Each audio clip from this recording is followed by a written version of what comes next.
gente espera que o pessoal aí que tenha denúncias, inclusive, para trazer, né, de problemas que estão acontecendo e também dúvidas que possam trazer aqui para nós no chat. Então, já vou passando aqui para a Virgínia, e valeu. Obrigado já pela presença. Se eu esqueci de alguma coisa aí também, na apresentação, a Virgínia complementa, e uma boa reunião para nós. Valeu, Pedro. Boa noite a todas e todos. Eu sou aqui de Vinhedo, trabalho numa escola municipal, professor Ricardo Junco Neto, e assim, agradeço muito o convite, a oportunidade de estar aqui, trazendo esse debate que é tão importante, né, para todos nós, para a nossa sociedade. A minha contribuição, né, eu queria começar falando sobre o bolsonarismo e os falsos dilemas que o Bolsonaro coloca na nossa sociedade, né? Ele coloca situações contraditórias para exatamente criar uma tensão na sociedade. Eu me lembro muito bem, no início da pandemia, quando ele dizia que a gente tinha que escolher a economia ou a vida, né? E agora está se escolhendo, ele está colocando, né, nos termos, e também aqui no estado, o Dória, como a aprendizagem ou a vida. Eu entendo que isso é um falso dilema, porque o que a gente vai fazer sem a vida? Né? A gente vai para as escolas, vai lá buscar, cumprir com essa tarefa, né, do aprendizado, de garantir o aprendizado, e correndo risco de nós perdermos a vida e de alunos perderem a vida. Né? A gente tem um caso recente da Ana Clara, em Campinas, uma garota de 13 anos que veio a falecer da síndrome multissistêmica, consequência da Covid. De que valeu para a Ana Clara, para a família da Ana Clara, ter frequentado alguns dias na escola, né? O que valeu para 89 professores da rede estadual que perderam a vida, né? Eu acho que, pelo menos, né, para nós, isso a gente precisa tirar isso como uma lição, de que não é o momento da retomada, né? A gente vive um histórico de precarização da educação e do trabalho docente no nosso estado e no país, né? Vamos lembrar do Alckmin, da proposta da nova organização das escolas do Alckmin, né? Cujo objetivo, na verdade, era fechar diversas escolas, afastar alunos, né, da sua formação, porque tinha jovens que iam se deslocar muito mais para chegar à escola. Então, assim, a preocupação, de fato, desses governos essa, com a aprendizagem, né? Eu acho que isso é uma pergunta que a gente tem sempre que se fazer. O que está por trás disso, né? Eu quero trazer também para a gente lembrar o exemplo de Manaus do ano passado, né? A gente está vendo a situação dramática de Manaus até hoje. E Manaus foi a primeira cidade, a primeira capital brasileira a retomar as atividades presenciais, mesmo, né, com relatórios da Fiocruz que indicavam que não era o momento da retomada. Manaus insistiu nisso, né?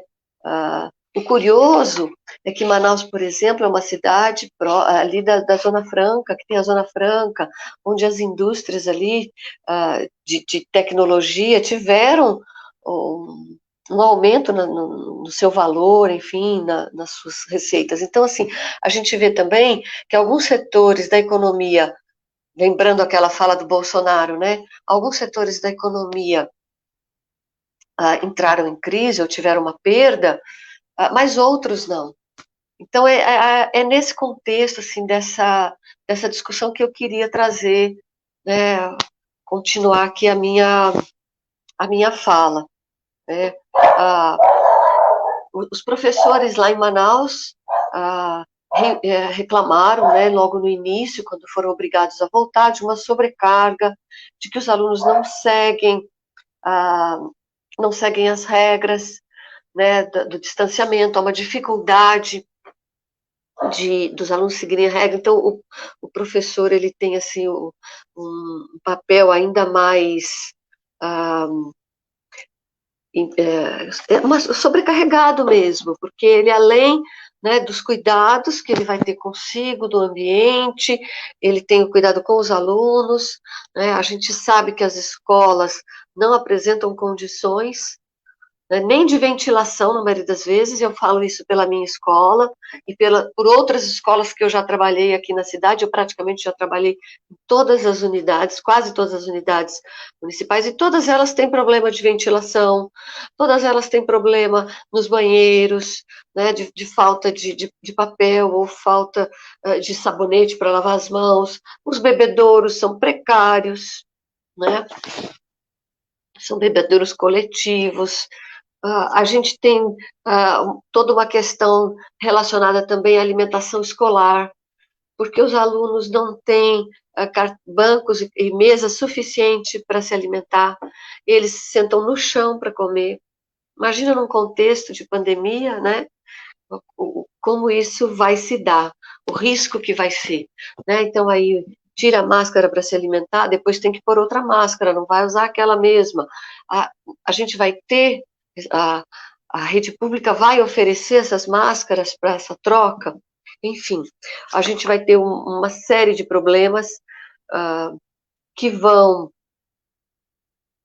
complicar muito essa convivência na escola. Um outro ponto também que eu acho importante a gente ressaltar, que lá em agosto do ano passado, a Fiocruz lançou um dado que é muito importante. Segundo a Fiocruz, 2.085.949 pessoas idosas ou com doenças crônicas vivem com menores entre 3 e 17 anos, em idade escolar, portanto, né? Então, se a gente, o estado com o maior número de pessoas nessas condições, né, idosos que moram com jovens, com pessoas em idade escolar, o estado que tem o maior número é São Paulo, seguido de Minas, Rio e Bahia, né? Então, se a gente já teve a população idosa, que já foi muito castigada no início, né, desconsiderada no início da pandemia, né, com aquela fala do Bolsonaro de que vão morrer alguns velhinhos, né, a gente está vendo de novo, né, uma situação muito, muito difícil, porque muitos não receberam a segunda dose ainda da vacina, receberam a primeira, não receberam a segunda, e estão vulneráveis ainda, né? E a gente trouxe também, assim, algumas situações que a gente entende, né, que seriam uma alternativa. E quais seriam essas alternativas, né, para preservar as vidas nesse contexto? A gente entende que é necessário o lockdown, a renda emergencial municipal e suficiente para que as famílias não precisem ir às ruas buscar o sustento, né? Um investimento em conectividade, em equipamentos para professores e alunos. A gente vê, né, muitos professores que têm dedicado uma parcela do seu salário na compra de um equipamento melhor, no pagamento de um plano de dados, porque além das aulas, né, online, a gente tem que preparar conteúdos e a gente usa muito a internet, né? Oportunizar também a internet grátis para fins educacionais, a alimentação suficiente e regular, em quantidade e qualidade. Aqui em Vinhedo, por exemplo, os alunos estão sem alimentação escolar e sem cesta básica desde janeiro, né? Como é que o governo entende que uma família pode ficar sem esse reforço na alimentação por mais de 2 meses? Nós estamos entrando no terceiro mês, né? E também um programa de renda básica municipal, por que não? A gente tem uma renda básica federal e municipal para complementar a renda das famílias. A gente aqui vive uma situação, nós temos 3 escolas estaduais, elas estão abertas. Segundo eu acompanhei algumas escolas com números reduzidos de alunos, mas a gente vê que não há um acompanhamento dos casos, não há uma divulgação, né? Quando a gente fica sabendo é porque a gente vai a uma reunião e aí alguém comenta, né?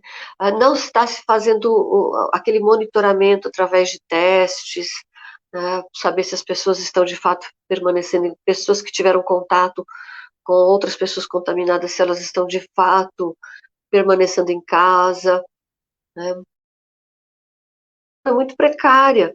A preocupação com a vida é muito pequena nesse governo, e a gente entende que o Dória, embora tente se distanciar do Bolsonaro, né? Depois de eleito, ele tentou se distanciar e ele está cada vez se aproximando mais nessas situações.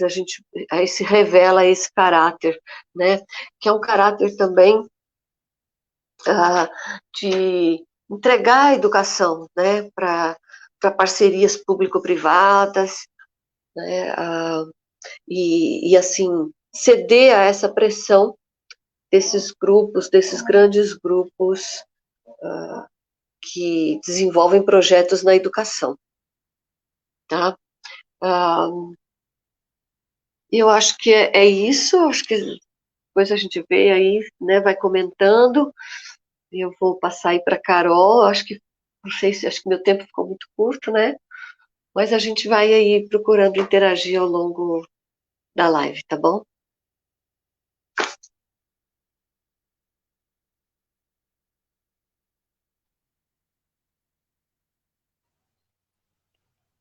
Acho que agora Pedrinho, tá dando certo aí, tá dando certo, Carol?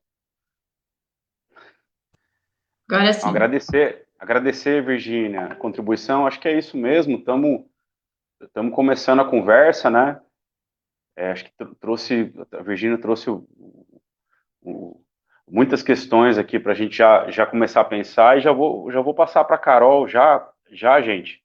Acho que é só lembrar, né, no começo da semana passada, eu e a Carol, a gente teve no Ministério Público, na Diretoria de Ensino Campinas Leste Oeste, na Vigilância Sanitária de Campinas e no Centro de Referência de Saúde do Trabalhador, protocolando um documento, né, muito importante de denúncia de pelo menos 15 escolas naquele momento, mas essa semana, de lá para cá, já faz 10 dias, a gente já recebeu uma denúncia de pelo menos mais 15 escolas com problema, e a Vigilância Sanitária, inclusive nessa semana, foi publicada uma notícia de que já havia investigação de contaminação em 58 escolas de Campinas, né, Carol? Então, já vou passar aqui para a Carol, agradecer a Virgínia e continuando nossa conversa aqui. Pessoal, boa noite a todas e todos. Antes de tudo, queria dizer da minha satisfação enorme de estar aqui junto com a Virgínia, referência, uma professora lá em Vinhedo, que tocou muitas lutas por lá, foi perseguida pela prefeitura e faz um trabalho excepcional nas escolas e na cidade de Vinhedo, e também junto com o Pedrinho e com tantos outros companheiros e companheiras que estão aqui assistindo essa live com a gente, participando do debate. Uma satisfação estar com vocês, mas muito triste por a gente estar nesse contexto e a gente precisar se reunir para fazer um debate para dizer o óbvio, né, pessoal? São momentos muito duros que a gente está vivendo. E aí eu queria começar dizendo que, enquanto professora, enquanto educadora, enquanto alguém que defende veementemente a escola pública e a educação, eu acredito que a volta às aulas presencial ela é urgente e necessária, porque o ensino remoto é uma farsa E, de fato, o ano passado foi perdido para os nossos estudantes, foi perdido no sentido da educação, porque o vínculo professor-aluno, ele é insubstituível. Não há tecnologia no mundo que possa substituir, de fato, esse vínculo. E da mesma forma, pessoal, que existe esse processo avançado de negação em relação à ciência, tanto a ciência natural, a ciência biológica, quanto a ciência histórica, também há um processo de negacionismo em relação ao que se acumulou em termos de ciência, em termos de conhecimento científico, em relação à educação, em relação à pedagogia. Então, essa ideia do ensino remoto, ela joga por terra uma série de pensadores da educação que durante anos e anos, em várias partes do mundo, acumularam um debate em relação a como é que se dá o desenvolvimento da relação ensino-aprendizagem, e pensadores de várias matizes teóricas, né? Piaget, Vallon, Vygotsky, para não falar do próprio Paulo Freire, né? Então, educação, pessoal, é movimento, educação é interação social, é brincadeira, é jogo, é contato, isso é educação. Então, realmente, eu, mais do que nunca, inclusive vivendo na pele a experiência do ensino remoto no passado, não tenho dúvidas de que é muito urgente e necessária a volta às aulas presencial. E que a educação, ela é prioridade número 1. E é justamente porque a educação é prioridade número 1, como disse o jornalista Chico Alves essa semana, preservar vidas é prioridade número 0. Número 0, pessoal. Não existe educação sem pessoas.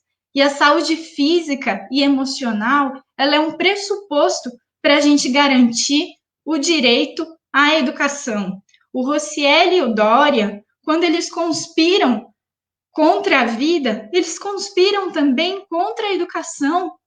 Essas coisas, como a Virgínia bem colocou, elas não são contrapostas.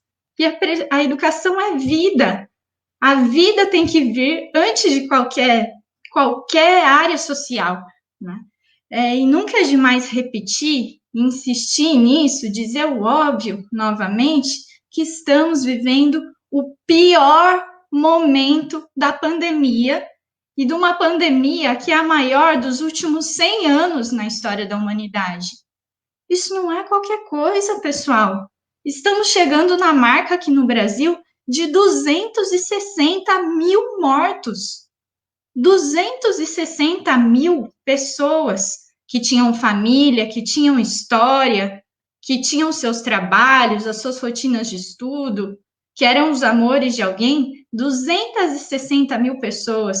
Esse número, pessoal, ele é maior do que a população da imensa maioria dos municípios brasileiros. A gente tem aproximadamente 5 mil municípios no Brasil. Por volta de 100 tem mais do que 260 mil habitantes. Pessoal, é muita gente. É muita gente. E é inegável, mesmo com a subestimação dos números, que a gente sabe que existe, com a falta de testes, com a falta de transparência nos dados, com o abafamento dos casos, mesmo com tudo isso na conta, está inegável, é impossível não dizer que é um aumento exponencial do número de internações, de contaminações, de óbitos, e que os sistemas de saúde estão entrando em colapso completo. Essas novas variantes, elas são muito mais contagiosas e, inclusive, já está comprovado também que elas atingem muito mais os jovens, inclusive crianças, como talvez tenha sido o caso da própria Ana Clara, estudante de 13 anos que a Virgínia citou, aqui da rede estadual de Campinas. Aqui em Campinas, na nossa cidade, a gente já passou da marca de 70 mil casos e 1.900 mortes aqui em Campinas. E aí, pessoal, se a gente pegar uma escola grande da rede estadual, uma das maiores escolas da rede estadual, a Caetano de Campos, em São Paulo, ou Celeste Falandi, aqui em Campinas, ou o próprio Carlos Gomes, aqui em Campinas, as maiores escolas chegam a esse número, 1.900 estudantes, 2.000 estudantes, É como se uma escola inteira dessa tivesse morrido por Covid na nossa cidade. É muito grave o cenário. E a preservação da vida, ela é pré-requisito para o bom funcionamento de qualquer área social, seja a educação, seja a economia. E o mais triste de tudo, o mais perverso, o mais cruel, é que a gente já sabia exatamente que tudo isso ia acontecer, que o sistema público de saúde ia entrar em colapso, que a gente ia ver um número crescente, absurdo de mortos, que a gente não tinha vacina à disposição. A gente sabia que tudo isso ia acontecer, pessoal. A Virgínia bem lembrou aqui, a gente assistiu perplexa a situação de Manaus em janeiro. Não faz nem 2 meses que a gente acompanhou a agonia das pessoas em Manaus morrendo por falta de oxigênio. Meu Deus do céu, oxigênio é a coisa mais básica das básicas para a vida da humanidade. Oxigênio, morrer por falta de oxigênio, por asfixia dentro de um hospital. Isso é uma coisa muito cruel.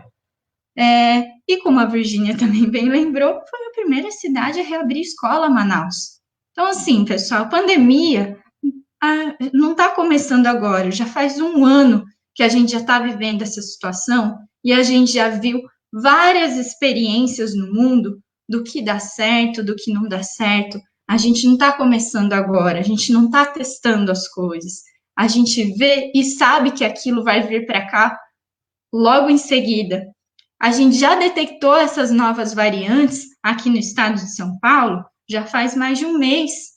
Mesmo assim, a gente insistiu não só em reabrir escola, como reabrir uma série de outras coisas que estavam com horário mais restrito. A gente insistiu nisso. Enquanto sociedade, as autoridades públicas reabriram uma série de estabelecimentos sabendo do que aconteceu em Manaus e sabendo que aquela variante estava aqui. É criminoso. Não tem outro termo para isso a não ser genocidas. O Dória, inclusive, dando a mão para o Bolsonaro, como ele sempre deu e nunca largou. Né? Então, pessoal, por 1 ano depois da pandemia, a gente já sabe por A mais B qual é a fórmula para resolver essa situação que a gente está vivendo. Isolamento social, de fato, e para isso precisa garantir renda, precisa garantir auxílio emergencial, precisa garantir condição material para as pessoas poderem fazer o isolamento social, de fato, e vacinação em massa.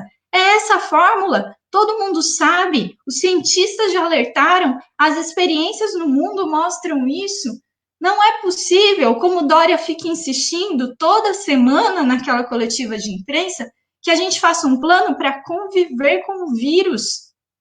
Essa é a mesma estratégia do Bolsonaro que diz da tal da imunidade de rebanho que não existe. Essa estratégia de tentar conviver com o vírus só significou que ele pudesse desenvolver e se adaptar mais e desenvolver essas novas variantes muito mais duras para a vida do nosso povo. Então, pessoal, mesmo supondo que o protocolo nas escolas, o tal do protocolo sanitário, funcionasse 100% e que fosse tudo extremamente fiscalizado e muito rígido, muito rigoroso, mesmo nesse caso, nessa hipótese, já seria um grande risco e um grande equívoco abrir as escolas nesse momento da pandemia. Porque a abertura das escolas, ela gera 2 coisas, ela depende de 2 fatores que são os que mais promovem o acirramento, a disseminação do vírus, que é a mais aglomeração e maior circulação de pessoas. E a rede estadual de São Paulo de ensino, ela é a maior do Brasil e uma das maiores da América Latina. Tem cerca de 3,5 milhões de alunos, 150 mil professores, mais de 5 mil escolas no estado de São Paulo. Então, o impacto social para o transporte público, para a circulação na cidade, da abertura das escolas, é gigantesco, gigantesco. E, então, é uma porta de entrada tudo que o coronavírus gostaria. Né? Tem aquela matéria do El País que rodou bastante por aí, de que 20 crianças numa sala de aula, elas geram imediatamente uma rede, uma teia de contatos com 800 pessoas. Então, é um impacto social para a circulação muito grande.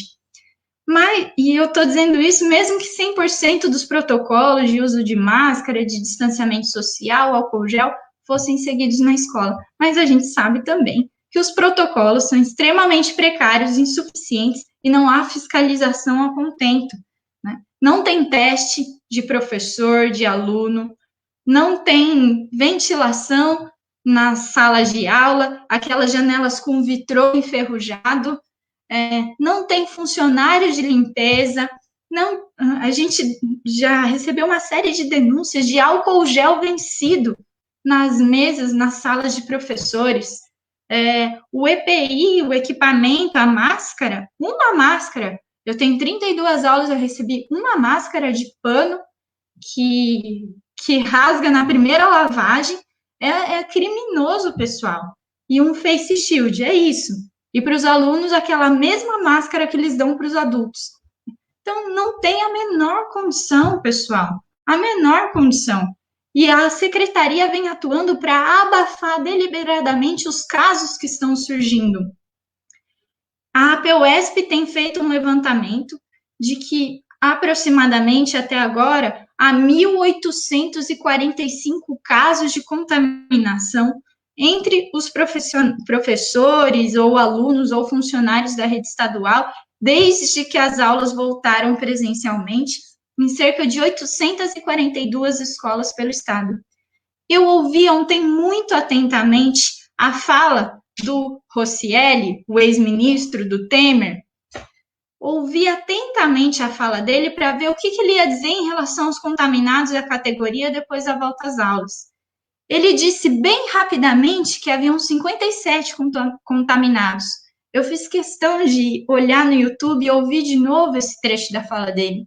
Ele disse o seguinte: são 57 a cada 100 mil.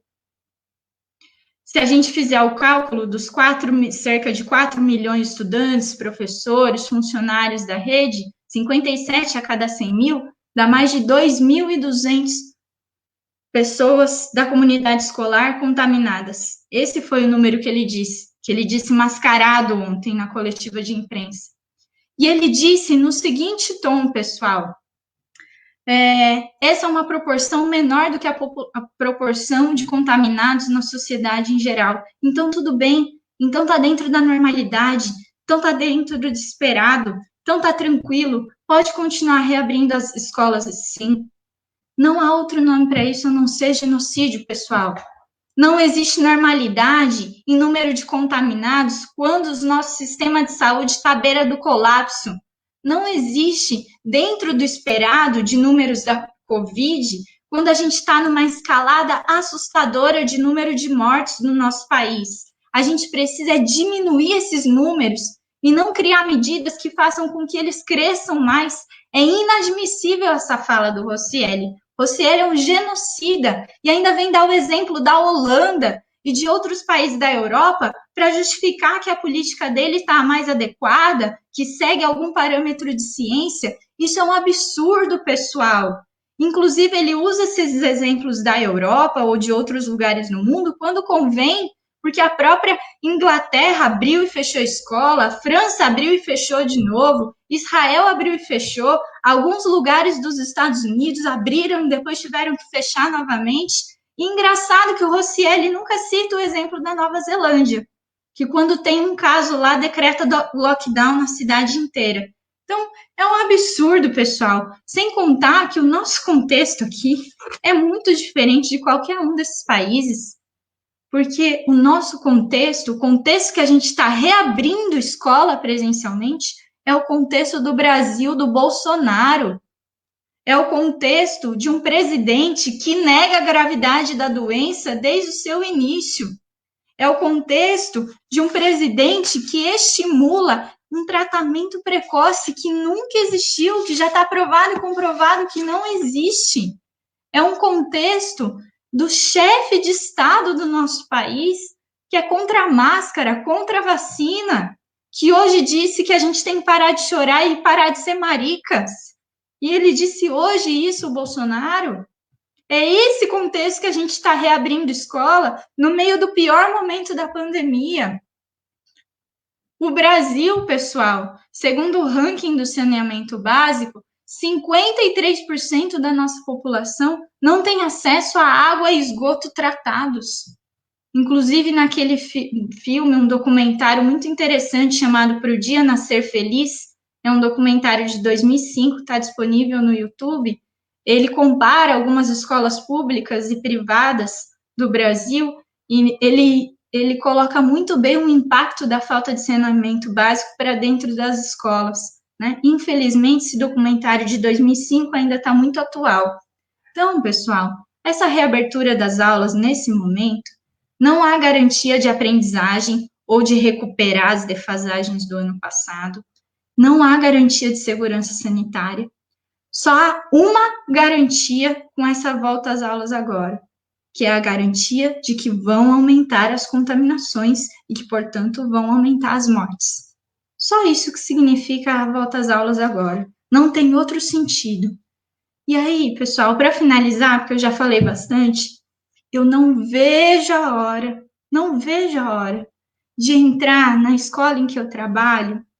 Eu trabalho lá na região do Campo Grande, periferia de Campinas, no Carlos Alberto Galego. Eu nunca vi os meus estudantes, eu nunca vi o rosto deles, porque quando eu os vi, eles estavam de máscara. Eu não vejo a hora de conhecê-los de verdade, de entrar na minha escola, poder dar um sorriso para os meus estudantes e ver o sorriso deles, de ver a molecada correndo no pátio, correndo na quadra, vindo me abraçar, se abraçando, fazendo trabalho em grupo, em dupla. Eu não vejo a hora disso acontecer. Mas quanto mais a gente tenta insistir em estratégias que só aumentam o contágio e a contaminação, mais distantes nós estamos dessa realidade da educação de verdade, da educação como ela tem que ser. Então, pessoal, a educação ela se faz com vidas e a gente precisa vacinar em massa, precisa estabelecer parâmetros que sejam seguros de fato, para a gente conseguir garantir o direito à educação plena e o direito à vida para os nossos jovens e para as nossas crianças. É isso, pessoal.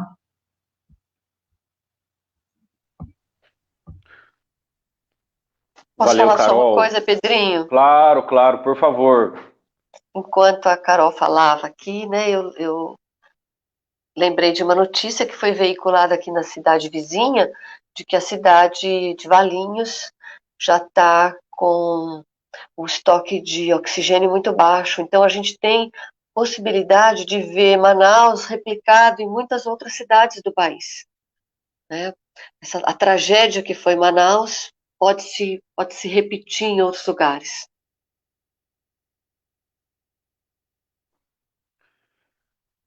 Então, bom, primeiro já agradecer aqui, eu acho que muita qualidade, tanto a Virgínia quanto a Carol trouxeram para o nosso debate, não só em termos de diagnóstico, mas denunciando a situação que a gente está vivendo, né? É importante que aqui em Campinas a gente tem um problema sério, porque você tem um decreto municipal que diz que não pode ter aula nas escolas estaduais, mas você tem uma pressão gigantesca das diretorias de ensino e da Secretaria de Educação para que os professores vão para a escola, né? Então, a gente tem muitos conflitos hoje aqui em Campinas, que a POSP está tendo que lidar, em que os professores estão sendo obrigados a comparecer na escola sem aluno.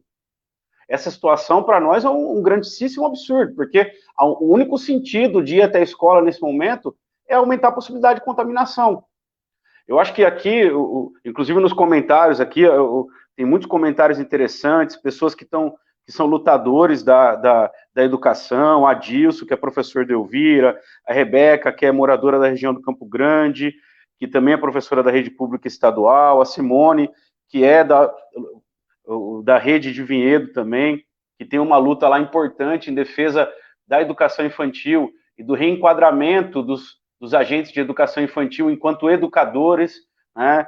E muitos comentários aqui interessantes, que eu acho que seria legal que vocês pudessem também comentar um pouco sobre eles. Eu vou até tem um comentário aqui da Bianca interessante, que ela diz que a gente não é número, né?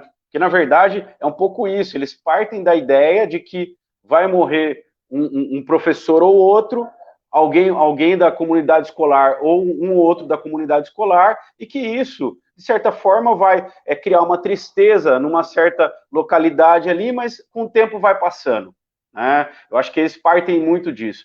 Eu queria que vocês pudessem comentar, né? Acho que nós estamos falando aqui bastante do Dória e do Roscielli, mas acho que vocês foram muito felizes que vocês trouxeram o contexto nacional e a questão do Bolsonaro como um elemento central da não gestão dessa crise da pandemia.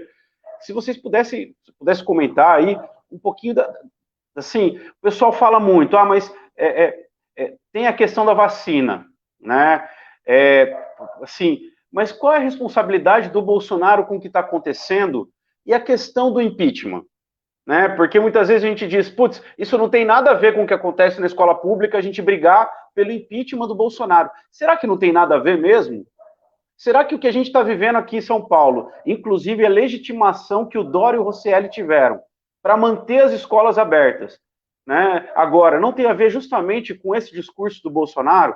Então, eu queria que vocês pudessem comentar um pouquinho sobre se o que aconteceu até agora já não é motivo para impeachment. Já não tem motivo para impeachment já há algum tempo, e como que a gente vai colocar essa luta como uma questão importante, inclusive para a gente poder voltar para as escolas, né? Na medida em que o governo não se organiza para vacinar o conjunto da população e os profissionais da educação, como que a gente vai voltar para uma escola segura, sendo que vocês trouxeram aqui um diagnóstico perfeito daquilo que é a realidade da escola? Não daquilo que são as fotos que o Roscielli posta no Facebook dele. Aquilo não é a realidade da escola, porque você posta, porque a gente sabe também que nossa rede, infelizmente, né, tem uma competição de puxa-saquismo, infelizmente às vezes é isso, né? Você tem escolas que fazem questão de ser o mais puxa-saco do governador possível, porque você vai aparecer no site da Secretaria de Educação, você vai ter uma fotinho lá no site da Secretaria de Educação, mas você está legitimando uma política que muitos dos seus colegas, na verdade, estão sofrendo. Então, eu queria que vocês pudessem comentar um pouquinho sobre o impeachment do Bolsonaro, a importância disso e a relação do Bolsonaro com o Dória, né? Porque eles se elegeram juntos, né? Inclusive na foto da nossa live, eles se colocaram como Bolsodória, né? Mas o que aconteceu, né, nesse processo? Existe mesmo essa diferença do Bolsonaro com o Dória? Até onde vai isso, Virgínia e Carol? Se vocês pudessem comentar sobre essas duas questões. Primeiro, impeachment do Bolsonaro, e segundo, essa diferença do Bolsonaro para o Dória. O que é isso realmente de fato?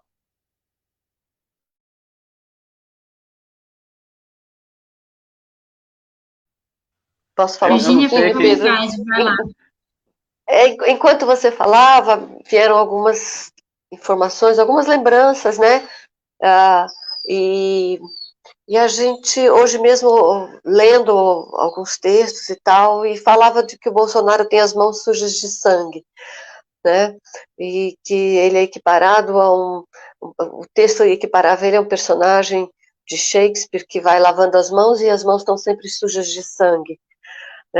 E é exatamente isso assim que eu vejo, né? Porque ele tentou lavar as mãos, né? Tentou se tirar da responsabilidade dele a condução do combate à Covid, né?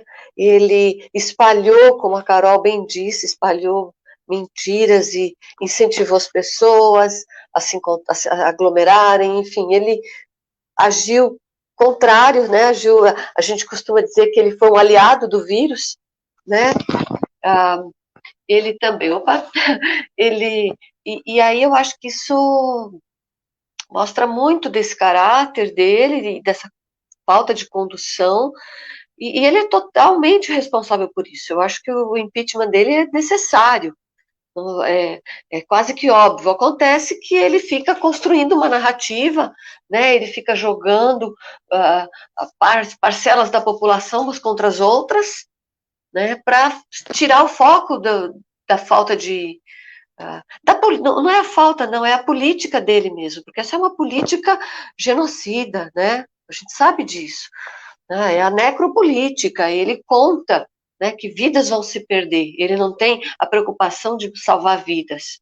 Né? E o quanto esse comportamento do Bolsonaro também, ele vai penetrando na sociedade. Né? Eu estava dizendo, lembrei de uma atividade que eu fiz, eu trabalho com crianças pequenas, né? Esse ano eu estou com crianças a partir dos 6 anos, é uma delícia, mesmo à distância, eu estou louca para conhecê-los, eu falo para eles, gente, não vejo a hora de ver os rostinhos, né, porque a gente fica assim à distância, e eu fiz um videozinho, sabe, para falar com as crianças no primeiro dia, para eles me verem, né, ouvirem minha voz, enfim, dar uma acolhida. E coloquei lá no vídeo uma informação sobre as vacinas. Eu falei, olha, a gente só vai poder voltar, né, a aula presencial, então a gente só vai se conhecer presencialmente quando a maior parte da população estiver vacinada, porque aí a gente vai ter uma segurança, a vacina vai ser eficiente. O meu vídeo foi censurado pela diretora da escola, assim, E aí você fala, poxa, você está passando uma informação que, né, tem um embasamento, foi estudada, e não pode ser veiculada. Imagina que coisa absurda. Né? Depois eu consegui, assim que o prefeito aqui precisou, foi obrigado a adiar o início das aulas por conta do aumento de casos, as UTIs para Covid com próximas de 100%, ele precisou adiar. E aí eu consegui que o vídeo fosse aprovado. Mas é isso, até assim, né, a gente que trabalha na educação precisa fazer mediações. Eu falei, não, eu não vou fazer mediação nenhuma. Isso vai para casa dessas crianças, eles precisam saber, as famílias precisam saber. Não dá para receber só aquela informação de zap lá, que a gente sabe de onde vem, né? Do tal gabinete do ódio, do gabinete das fake news, não dá. Né? A gente precisa mudar isso. E então, assim, né, o quanto esse pensamento, esse comportamento, ele vai se infiltrando, né, na sociedade, né? Se a gente não tem esse movimento contrário aí. Acho que eram essas duas coisas aí, Carol, o resto é seu. Ai, para mim tem uma fala muito curtinha do Bolsonaro que ela sintetiza o papel dele nesse momento, que é o tal do "e daí?", né? Então, assim, milhares de mortos, colapso do sistema de saúde, as pessoas morrendo por asfixia, sem emprego, sem renda, e daí? E é um descaso, é um desprezo tão grande pela vida do povo que ele deveria representar, que é uma coisa assim lamentável, é uma barbárie mesmo, é caótico, é muito absurdo. O Bolsonaro editando medida para facilitar a compra de arma no momento que a gente está vivendo uma crise sanitária dessa. É uma coisa assim, é uma piada até com a nossa cara, assim, é descarado como ele está do lado das mortes, da necropolítica, do desprezo pela vida, né? Eu até perdi as contas de quantos ministros da saúde e quantos ministros da educação estiveram lá nos ministérios nesse 1 ano de pandemia, que era um tal de entre-sai, e aí tem esse general, teoricamente especialista em logística, ocupando o Ministério da Saúde, que inverte o Amapá com o Amazonas. Gente, é uma situação assim, é inacreditável uma coisa dessas. E por que eles têm tanto desprezo pela educação, né? Porque, de fato, eles nunca valorizaram esse espaço, se apropriaram do conhecimento científico, da aprendizagem, do conhecimento crítico, que é o que a gente constrói no dia a dia das escolas, para estar ocupando a posição que eles têm hoje. Muito pelo contrário, né? O programa de vacinação que a gente tinha aqui no Brasil, ele era referência mundial, inclusive é um programa que veio da ditadura militar dos anos 70, e ele era um programa muito interessante que o SUS deixou ele referência mundial. né? Eu lembro quando eu era criança, era um evento no Brasil ir no posto de saúde, ver o Zé Gotinha, aquele negócio movimentado, cheio de criança e tal, cheio de famílias. Não tinha questionamento sobre isso. Era quase um consenso no Brasil a ideia da importância da vacinação. E hoje até coisas que eram consideradas um consenso estão colocadas em xeque por conta da postura negacionista e genocida do presidente da República. Quando ele fala, e daí? O que eu tenho a ver com isso? Ele é o principal chefe do Estado brasileiro. Como é que ele se exime assim completamente da responsabilidade pelo que aconteceu no Amazonas, pelo que está acontecendo em tantos estados do país, né? E aí, Pedrinho, acho que você colocou essa questão muito importante da relação dele com Dória, porque eles têm um projeto. Ontem, no dia 3 de março, a gente completou um ano que o Dória conseguiu aprovar aqui no estado de São Paulo a reforma da Previdência. E há um ano atrás, a gente estava lá na Assembleia Legislativa de São Paulo, sendo recebidos a bala de borracha e a bomba de gás lacrimogênio pela tropa de choque do Dória, que jogou bomba de gás lacrimogênio dentro dos corredores da Assembleia Legislativa. É uma coisa absurda, sem parâmetros. Seu microfone, Pedrinho, tá desligado. Não, ontem completou um ano justamente ontem, né? 3 de março Exatamente. de 2020, eles estavam aprovando o confisco dos professores e professoras aposentados e o nosso confisco. Faz um ano atrás, que era a agenda do Bolsonaro, né? O Bolsonaro aprova a reforma da Previdência em 2019, junto com o Rodrigo Maia. Aqui o Dória vem, aprova e joga bomba na gente. Muito bem lembrado isso. Então, exatamente, o desprezo pelo serviço público, pela educação, pelos servidores e pela vida, recebe a gente com violência, com bala de borracha, com tropa de choque. O que é isso? Gente machucada, sangrando, perdendo a respiração lá dentro daqueles corredores da Assembleia Legislativa. Foi um cenário de guerra lamentável, tirando dos aposentados que dedicaram 25, 30 anos da sua vida para a escola pública em São Paulo. Um absurdo. E é isso, era o projeto do Dória, ele pegou, copiou e colou da reforma da Previdência do Bolsonaro aqui em São Paulo e ainda apertou mais um pouquinho ainda, né? Então, assim, o projeto do Dória, ele é o mesmo projeto do Bolsonaro.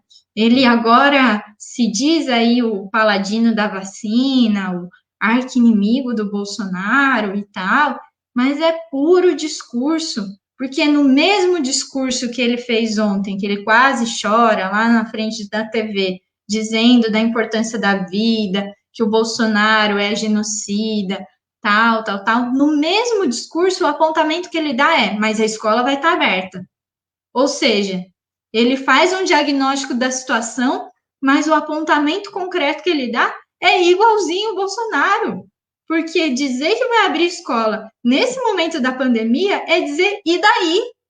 É isso que o Dória está dizendo, com aquelas palavras mais bonitas dele lá, né? Que sabe falar inglês, lockdown lá, tal. Mas ele está dizendo exatamente a mesma coisa que o Bolsonaro, né? Então, e eu tenho uma questão muito importante que eu queria colocar, que foi uma proposta desenvolvida pelo professor Roberto Lerrer, lá da Universidade Federal do Rio de Janeiro. Ele já foi, inclusive, reitor da UFRJ. E ele está fazendo uma discussão, inclusive baseado nos estudos sérios em relação à retomada das aulas pelo mundo, da necessidade da gente construir um plano nacional para o retorno seguro às aulas.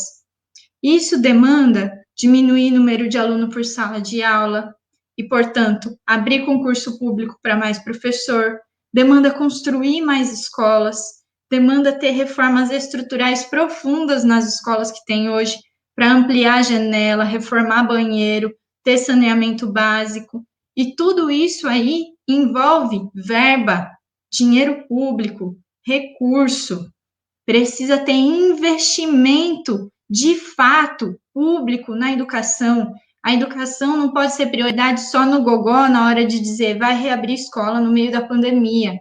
A educação tem que ser prioridade de fato. E para ela ser prioridade de fato, tem que ter investimento robusto, investimento sólido. E o que o Bolsonaro fez foi ter o menor investimento da história no Ministério da Educação no ano passado, durante a pandemia. Ainda não saíram os dados sobre o governo do Estado de São Paulo, mas eu ponho minha mão no fogo, tenho certeza que por aqui os investimentos também diminuíram, porque a política do Bolsodória e do Roscielli, ex-ministro do Temer, foi de fazer a farra da iniciativa privada com esse ensino remoto aqui no estado de São Paulo.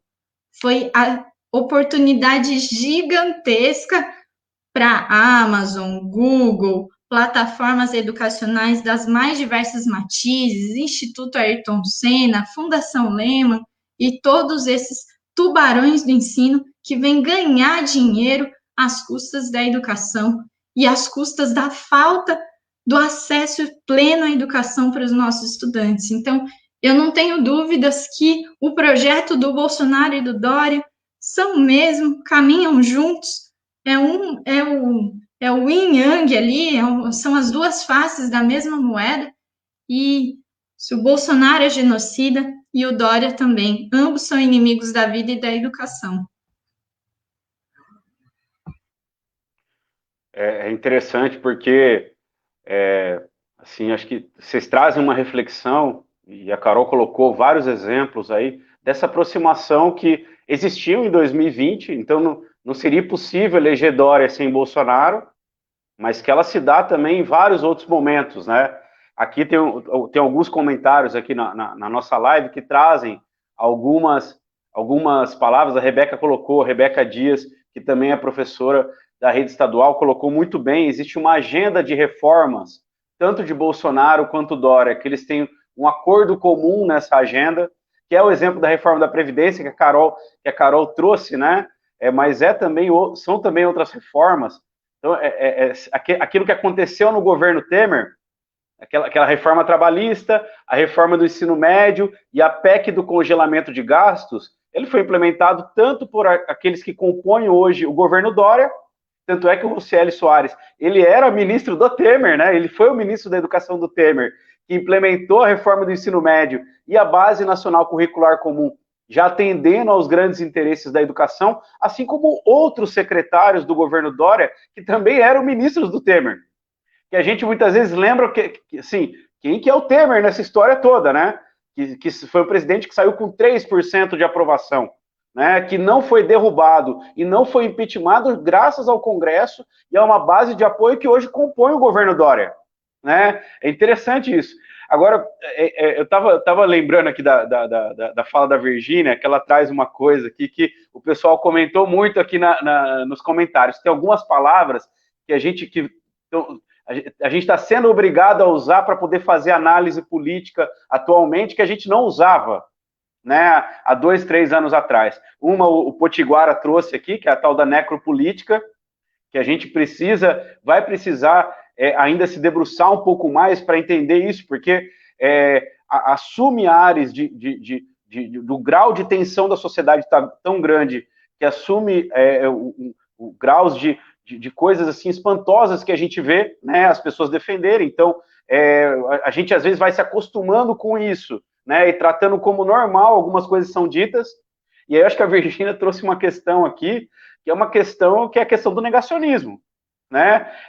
Na verdade, ela estava apresentando um vídeo que é baseado naquilo que a ciência vem dizendo já há algum tempo, que não foi desenvolvido nos países socialistas da ex-União Soviética. A vacina não é algo relacionado a uma luta ideológica, né? Mas a um avanço que a humanidade construiu, como um todo, o avanço da ciência, e que beneficiou a humanidade como um todo. Assim, como que fica o nosso trabalho daqui para frente? Porque na medida em que a gente debate as coisas a partir da ciência, a gente está na escola pública e a escola pública deve ser o lugar da ciência. A escola pública, muitas vezes, vem um movimento aí, inclusive, né, o Escola Sem Partido, colocando como o problema da escola sendo lugar de ideologia, e a gente sabe que isso também levou professores a serem alvo de perseguição. A Virgínia é um exemplo aqui, que foi perseguida na cidade de Vinhedo por conta de estar discutindo a ciência na sala de aula, discutindo aquilo que são as conquistas democráticas, né, que nós tivemos, né, e muitas vezes a gente, ao discutir ciência, é taxado como hoje os ideológicos, né, assim, e em todos os seus aspectos, seja quando a gente discute a violência contra a mulher, né, que é um dado que é dado na sociedade, né, que são inúmeros os casos e tem dados comprovados e científicos da realidade que vive a mulher no Brasil e em vários outros lugares do mundo, seja quando a gente vai discutir a questão da vacina. Né? E a questão da vacina, ela aprofunda isso na medida em que se parecia existir um consenso sobre isso. Né? Acho que tem uma coisa assim, nós estamos também, é importante dizer que nós estamos denunciando o que chega para o coletivo 15 de outubro e para a POSP através do Fórum de Oposições, todas as barbaridades que estão acontecendo nas escolas públicas de São Paulo, né? E aí tem o problema em nível estadual e em nível nacional, e tem os problemas em nível municipal que a Virgínia trouxe aqui. Né? Assim, o negacionismo não está só no Bolsonaro, no Dória, mas está sendo assumido pelo conjunto, né, de muitos prefeitos que existem, né, que vivem também numa situação onde você tem uma crise fiscal criada pelas políticas, inclusive que derivaram do governo Temer e do governo Bolsonaro, e ao não resolver esse problema, tratam a questão como uma questão que não tem condição de ser resolvida. Né? Então, muitas vezes o que se percebe é que parece que a não volta às aulas, né? E nós aqui, enquanto professores, né, muitas vezes somos taxados como aqueles que não querem trabalhar, especialmente nós que somos críticos a essa volta às aulas.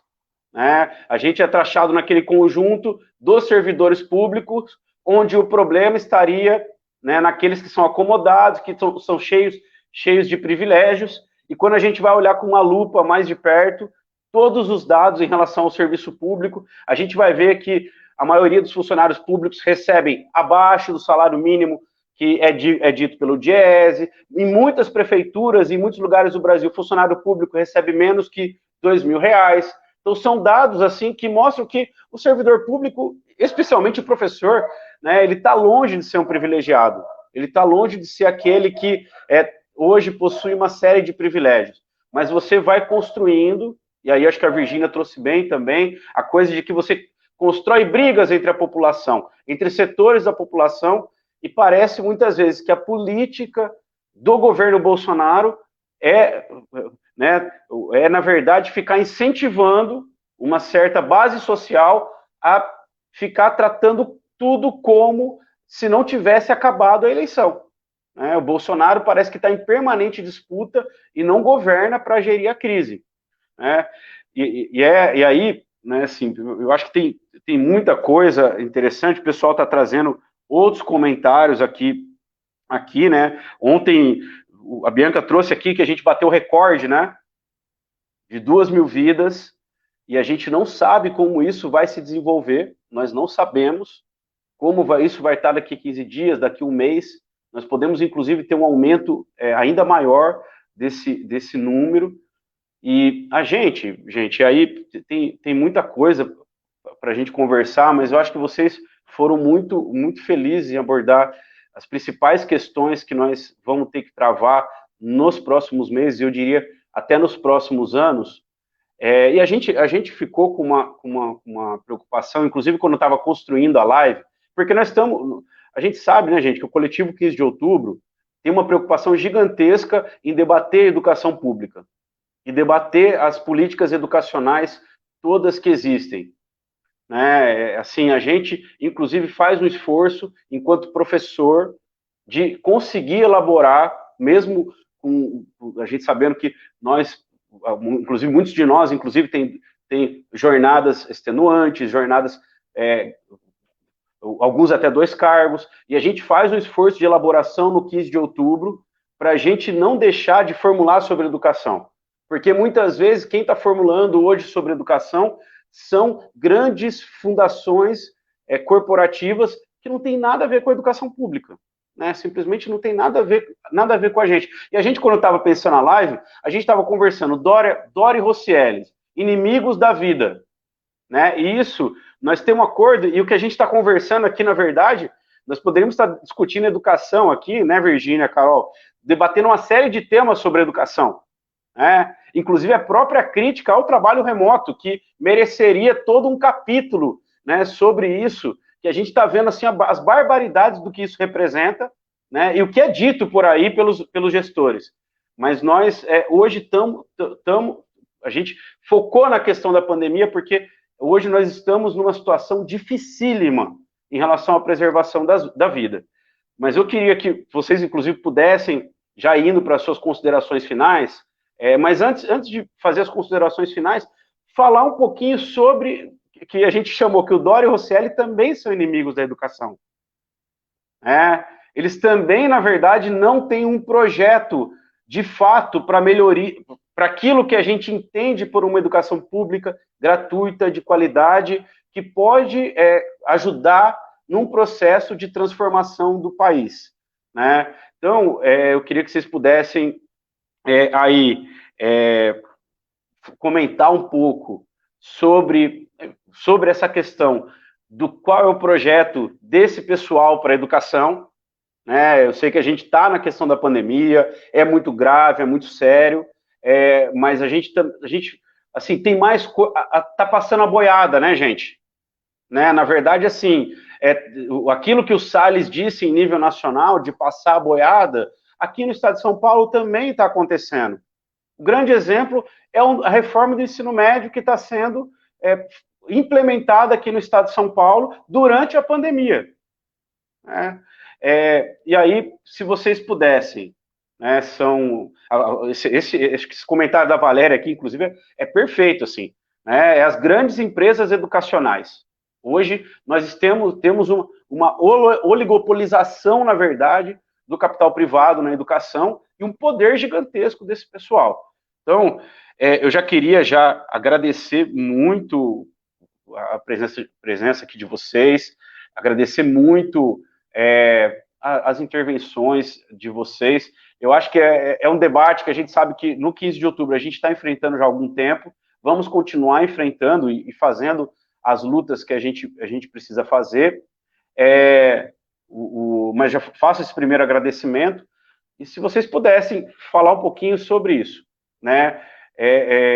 Um pouquinho sobre essa elaboração sobre a educação. A Carol trouxe algumas formulações do Lehrer, mas que a gente vem desenvolvendo no 15 de outubro, né, há algum tempo, e a importância da gente também não perder de vista isso, né, uma vez que, claro, a pandemia tomou conta da nossa discussão, temos uma coisa urgente, mas temos um projeto completamente diferente desse pessoal, e já agradecer mais uma vez aí, depois eu agradeço de novo a hora que a gente tiver aqui, depois que vocês fizerem as considerações finais.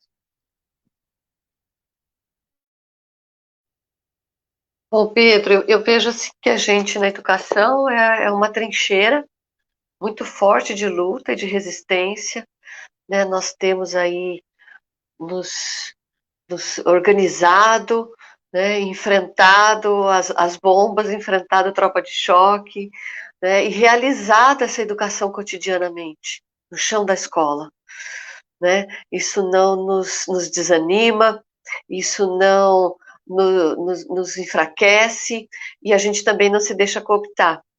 Né? Eu acho que onde a gente está, a gente leva esse acúmulo, né, dessas discussões, desses debates, e a gente assim, cumpre, né, esse papel. Eu costumo dizer, assim, tenho uma preocupação muito grande com relação às vacinas, e eu costumo dizer assim, tem gente que fala, vamos vacinar os professores primeiro. A minha preocupação é que se vacinar professores, não vai haver uma preocupação nacional de vacinar toda a população. porque eu vejo que a gente ainda assim, a gente é um grupo coeso, forte, e que consegue enfrentar, né, e resistir. Porque sob esse governo Bolsonaro, a gente não pode esperar nada que venha de bom, nada que venha de construtivo. Nós vamos lembrar que a gente está no mês das mulheres, no mês da luta das mulheres, e a gente tem um presidente misógino. A nossa a carreira de professor, ela é, majoritariamente de mulheres, e a gente tem visto esses comentários dele, e não só dele, da Damares também, a gente percebe que, a gente compreende que há um movimento para que a mulher fique em casa, volte para casa, perca a autonomia que ela conquistou ao longo dos anos,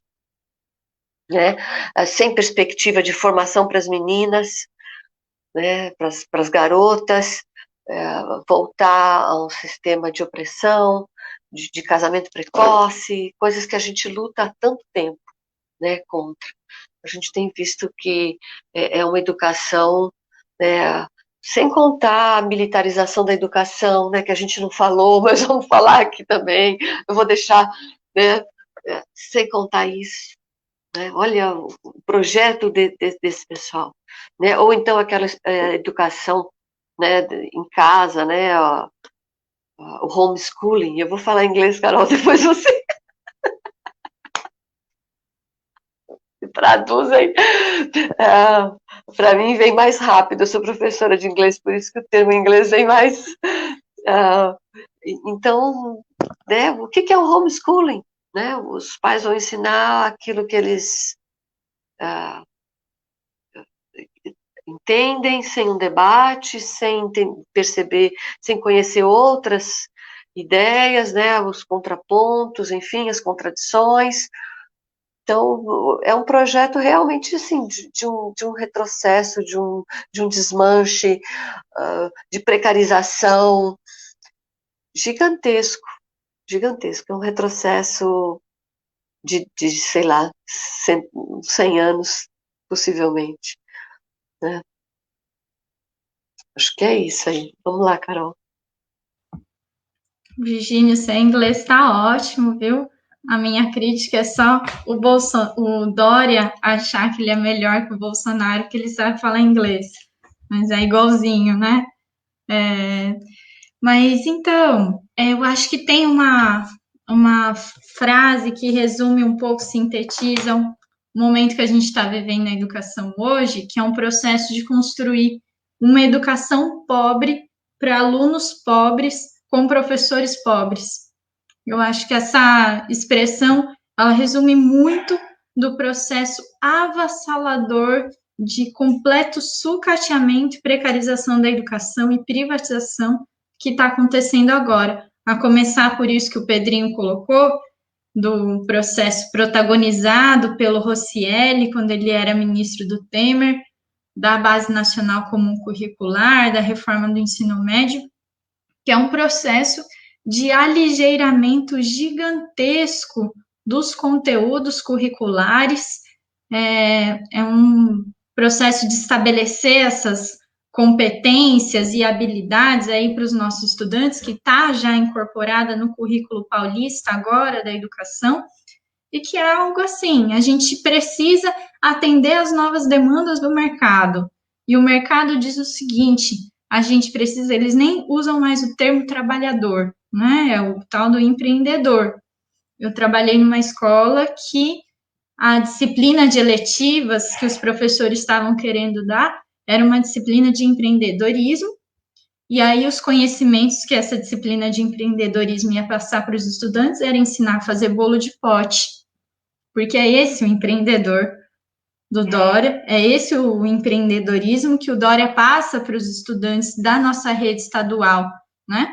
Você vai fazer bolo de pote hoje, amanhã você vai ser entregador de iFood, depois no dia seguinte você vai ser motorista de Uber, e esse é o novo empreendedor, e o currículo está sendo organizado, e a escola pública está sendo organizada para formar estudante para esse tipo de trabalho que eles nem chamam de trabalho.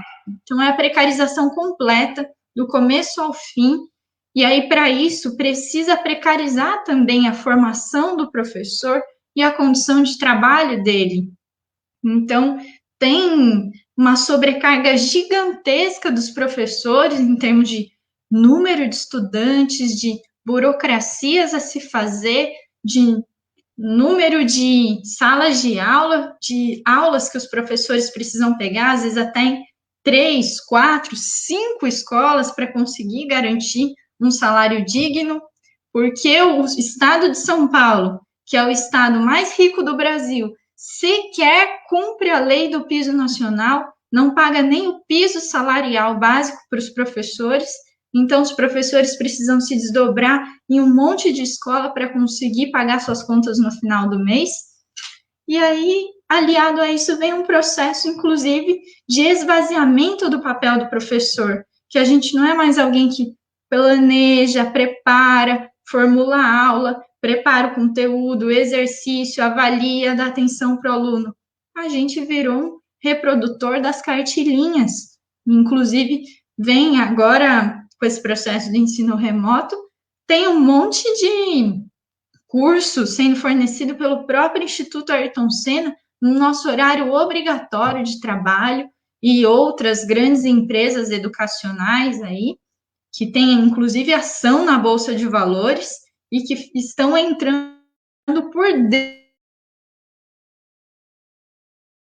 da escola pública para aluno. Então, esse pessoal está oferecendo curso de formação continuada para os professores para formar a gente para ir lá e reproduzir a cartilhinha e formar o estudante flexível, resiliente, que vai aguentar toda essa condição ultra precária sem falar nada. Esse que é o papel das competências e habilidades que eles dizem. Você vai sofrer, você não vai ter emprego, você não vai ter renda, você vai sofrer para conseguir, inclusive, sobreviver, e você tem que ser resiliente, sorrir e se reinventar, e é isso aí, vamos lá. É esse o papel da tal das habilidades e competências. Então, é uma situação, assim, extremamente precária, lamentável, que no estado de São Paulo a gente não tem concurso público há 7 anos para ser professor do estado, então tem um processo também de muitos contratos temporários. O meu contrato mesmo é temporário, do Pedrinho também,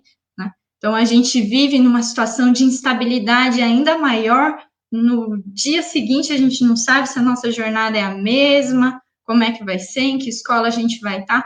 Então, é uma situação muito precária mesmo, a gente tem muita luta para fazer, mas eu não tenho dúvidas, como a Virgínia colocou, que a nossa categoria também tem muita gente indignada, entre os alunos, entre os professores, entre a população, muita gente indignada com essa situação.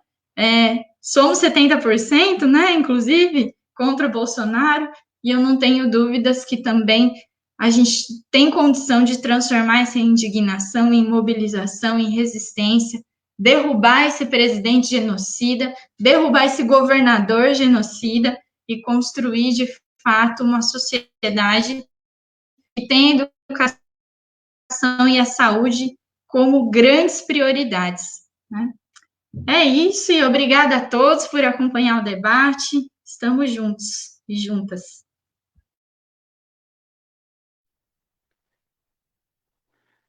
Gente, muito obrigado, Virgínia, Carol, a gente do Coletivo 15 de Outubro, né, que vocês, inclusive, constroem ativamente, agradece muito que vocês puderam contribuir nessa discussão. A gente, inclusive, fica muito contente, né, que são 2 mulheres que estão contribuindo com esse debate, 2 lideranças importantes da nossa cidade e região, tanto a Virgínia quanto a Carol, numa categoria que tem 70% de mulheres. Então, tenho certeza que vocês não só são um orgulho para nós, como são um exemplo para que muitas professoras possam voltar a se organizar coletivamente, professoras e professores. Porque é isso que a gente quer com o nosso sindicato. A gente convida o conjunto dos professores a se filiarem nos sindicatos e a vir construir com a gente o Coletivo 15 de Outubro, que aqui se propõe, como ficou aqui bem colocado, tanto pela Virgínia pela Carol, a ter um projeto não só de defesa da vida, de defesa da educação, mas também um outro projeto de país. E a gente tem uma agenda sempre que a gente divulga. Nesse sábado agora, depois de amanhã, temos uma reunião dos membros do coletivo 15 de outubro aqui da subsede de Campinas e região. Então, todos já estão convidados. E nessa reunião nós vamos continuar tratando dos casos concretos das escolas, né, que estão chegando para nós, que são muitos aqui em Campinas, e que a gente vai traçar as estratégias para que a gente possa fechar de vez todas as escolas de Campinas e do estado de São Paulo, né? Então, mais uma vez, agradeço a vocês duas. Não sei se vocês querem dizer um tchau, quiserem, né, dizer mais alguma coisa, vocês podem abrir o microfone e ficar à vontade, mas a gente fica muito, muito feliz com essa contribuição de muita qualidade de vocês duas, e vamos tocar em frente, que nós temos aí anos difíceis pela frente, mas a gente sabe que caminhando junto a gente vai conseguir passar por isso tudo. Então, agradecer a todos que participaram aí, quem comentou, a Simone comentou aqui, sim, Simone, na verdade, é sempre aquela briga, né, de o reconhecimento de vocês enquanto professoras, mas sim, para nós da POSP, as educadoras são professoras, né, as agentes são professoras, são educadoras, e aí a gente tem que conversar sobre isso sim. Então, agradecer vocês que participaram, todos vocês, e tamo junto. Aí, se quiserem abrir o microfone e dizer tchau, eu já estou me despedindo aqui. Tchau, pessoal. Obrigado, Virgínia. Obrigado, Carol. E com certeza vamos ter novos debates aqui. Com certeza vocês vão ajudar muito a gente nessa elaboração tão difícil nesse período. Obrigado. É isso aí, pessoal. Vai, Carol. Pode falar, Vi. Bom, agradecer quem participou, assistiu, agradecer o convite de vocês, essa oportunidade de estar aqui, da gente conversar sobre educação, né, e se preparar para as lutas que estão chegando, que são cotidianas, na verdade, né, elas não estão chegando, elas são diárias, né, e aqui a gente costuma falar que em Vinhedo, que a luta é o melhor remédio contra o adoecimento dos professores, né, para nós aqui, deu assim, fortaleceu o grupo, né, e a gente tem procurado trazer mais pessoas para as lutas em prol da educação e de uma sociedade diferente dessa que esses governos querem implementar. Valeu? Com certeza, só a luta muda a vida. Muito obrigada a todos, estamos juntos, estamos juntas, se cuidem, porque não está fácil, e vamos firmes e fortes para derrubar esse governo e enfrentar as próximas lutas que virão. Até mais, pessoal, boa noite.